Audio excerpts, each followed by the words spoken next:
कौन सी कास्ट का नहीं है। और यही मोदी सरकार ने, आयरिश सरकार ने जब हिजाब और टर्बन को अलाउ किया अपनी पुलिस में, तो उसमें वेलकम किया। आज आप क्यों उसको खिलाफ कर रहे हैं?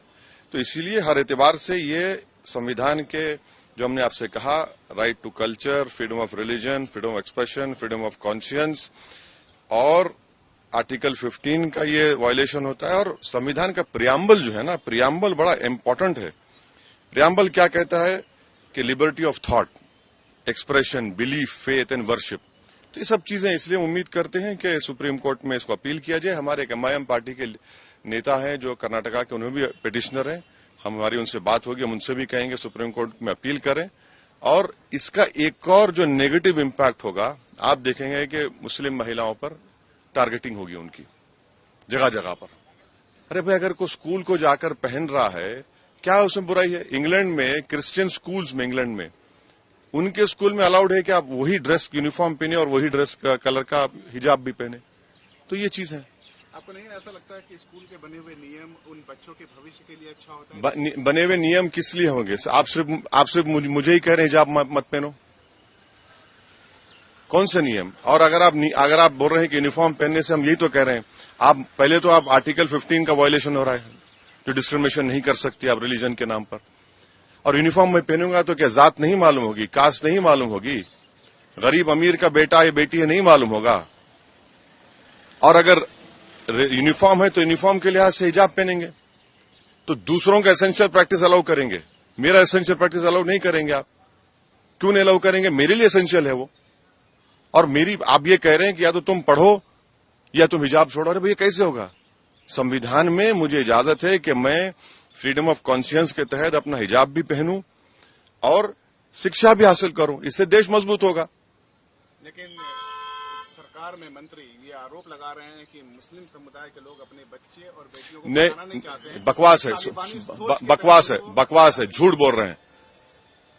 भारत में 3 स्टेट्स हैं, तेलंगाना, कर्नाटका और एक स्टेट है, जहां पर मुस्लिम बच्चियां हिंदू बेटियों के बराबर स्कूल में पढ़ रही हैं। क्या बकवास बात कर रहे हैं? उससे क्या हासिल होगा? मॉडर्निटी की निशानी यह है कि हिजाब ना पहने। मॉडर्निटी की निशान यह है कि हम सब चीज अपने रिलीजन के प्रैक्टिस छोड़ दें। ये मॉडर्निटी ये नहीं है, हम इसको नहीं मानते इन चीजों को। भाई, संविधान के तहत मुझे अपने कल्चर को, अपने फ्रीडम ऑफ कॉन्शियंस को, एक्सप्रेशन को लेकर चलने की इजाजत है। और वो लड़कियां तो पढ़ना चाह रही हैं। अच्छा, आखिरी बात, मेरे हिजाब पहनने से कुछ तकलीफ क्या हो रही है? भाई, मैं क्या रोड पे धरना दे रहा हूं, ट्रैफिक रोक रहा हूं? मैं हिजाब, सर पे हिजाब पहन रही है हमारी बेटी, उससे आपको हार्म क्या हो रहा है? इसीलिए हम ये उम्मीद करते हैं कि इसको सुप्रीम कोर्ट में अपील करनी चाहिए और सुप्रीम कोर्ट, एपेक्स कोर्ट है, वो तय करेगा। आपको ऐसा नहीं लगता है कि जब तक ये फैसला ना आ जाए तब तक उन बच्चों का एजुकेशन सफर कर रहा है? नहीं, तो अपील होगी, सुप्रीम कोर्ट में जाएंगे, अपील होगी। संविधान, हम तो ये कह रहे हैं ना कि ये जजमेंट से हम डिसएग्री इसलिए करते हैं कि ये संविधान के फंडामेंटल राइट्स को सस्पेंड करता है। जब संविधान के फंडामेंटल राइट सस्पेंड कर रहा है तो उसको बहाल करने की जरूरत है। अपना रिएक्शन दिया है और वो ये है कि हम कर्नाटका हाईकोर्ट के हिजाब के फैसले से डिसएग्री करते हैं, और इसलिए डिसएग्री करते हैं कि ये संविधान के ये सस्पेंड करता है फंडामेंटल राइट जो है, फ्रीडम ऑफ रिलीजन को, एक कल्चर को, फ्रीडम ऑफ स्पीच और एक्सप्रेशन को। और ये आर्टिकल 15 को भी कि जो डिस्क्रिमिनेशन अलाउड नहीं है रिलीजन के ऊपर, वो उसका भी वायलेशन करता है। तो ये 4-5 चीजों के लिए हम सुप्रीम कोर्ट, हाई कोर्ट के जजमेंट के हम डिसएग्री करते हैं।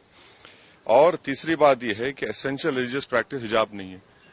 आप कैसे डिसाइड करेंगे एसेंशियल है ही नहीं है? आखिर बात कहां खत्म होगी? मस्जिद की बात हुई तो आपने कहा मस्जिद एसेंशियल नहीं है, दाढ़ी की बात हुई, आपने कहा दाढ़ी एसेंशियल नहीं है, अब आप बोल हिजाब नहीं है। इसीलिए हम ये कहते हैं कि इसको सुप्रीम कोर्ट में अपील करने की जरूरत है। और सुप्रीम कोर्ट जो साबरीमाला का हियर कर रहा है जजमेंट को, उसमें हमको ये चाहिए कि हम अपील करें, इसलिए हम करें सुप्रीम कोर्ट में उसको अपील करनी चाहिए। और अगर कोई मुस्लिम लड़की ये कहती है कि हिजाब मेरे फेथ का एसेंशियल है, तो किसी मुसलमान को भी इख्तियार नहीं है कि वो डिसाइड कर एसेंशियल ही नहीं है, वो उसका राइट है। फ्रीडम ऑफ कॉन्शियंस संविधान में है और वो बड़ा इंपॉर्टेंट चीज है। और छठी बात यह है कि आप ये कह रहे हैं कि यूनिफॉर्म, भाई यूनिफॉर्म अगर यूनिफॉर्म पहनेंगे तो क्या नहीं मालूम होगा कि गरीब का बेटा कौन सा, अमीर का बेटा कौन है? क्या यूनिफॉर्म पहनने से जात नहीं मालूम होती कौन सी कास्ट का है, कौन सी कास्ट का नहीं है? और यही मोदी सरकार ने, आयरिश सरकार ने जब हिजाब और टर्बन को अलाउ किया अपनी पुलिस में तो उसमें वेलकम किया। आज आप क्यों उसको खिलाफ कर रहे हैं? तो इसीलिए हर एतबार से ये संविधान के जो हमने आपसे कहा, right to culture, freedom of religion, freedom of expression, freedom of conscience, और आर्टिकल 15 का ये वायलेशन होता है। और संविधान का प्रियम्बल जो है ना, प्रियम्बल बड़ा इंपॉर्टेंट है। प्रियम्बल क्या कहता है कि liberty of thought, expression, belief, faith and worship. तो ये सब चीजें, इसलिए उम्मीद करते हैं कि सुप्रीम कोर्ट में इसको अपील किया जाए। हमारे एक MIM पार्टी के नेता हैं जो कर्नाटका के, उन्होंने भी पिटिशनर हैं, हमारी उनसे बात होगी, हम उनसे भी कहेंगे सुप्रीम कोर्ट में अपील करें।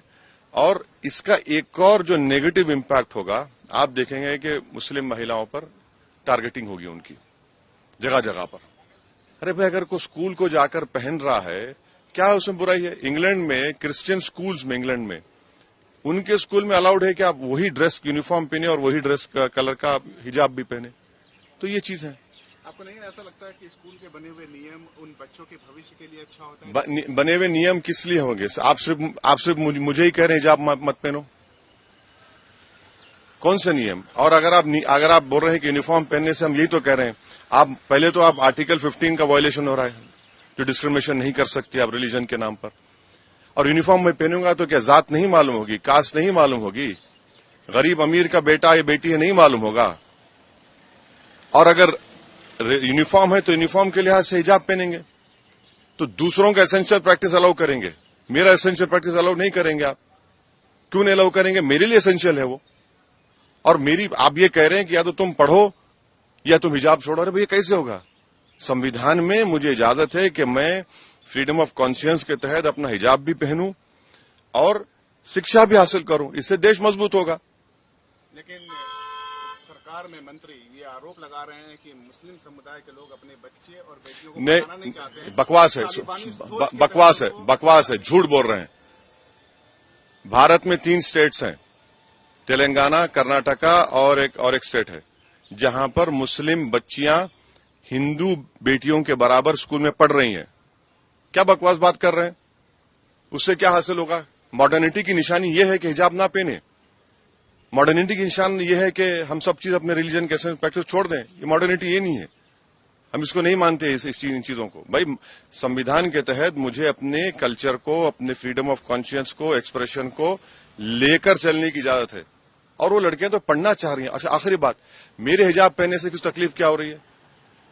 भाई, मैं क्या रोड पे धरना दे रहा हूं, ट्रैफिक रोक रहा हूं? मैं हिजाब, सर पे हिजाब पहन रही है हमारी बेटी, उससे आपको हार्म क्या हो रहा है?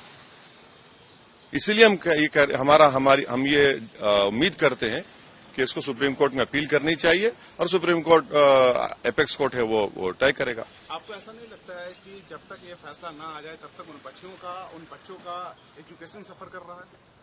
नहीं, तो अपील होगी, सुप्रीम कोर्ट में जाएंगे, अपील होगी।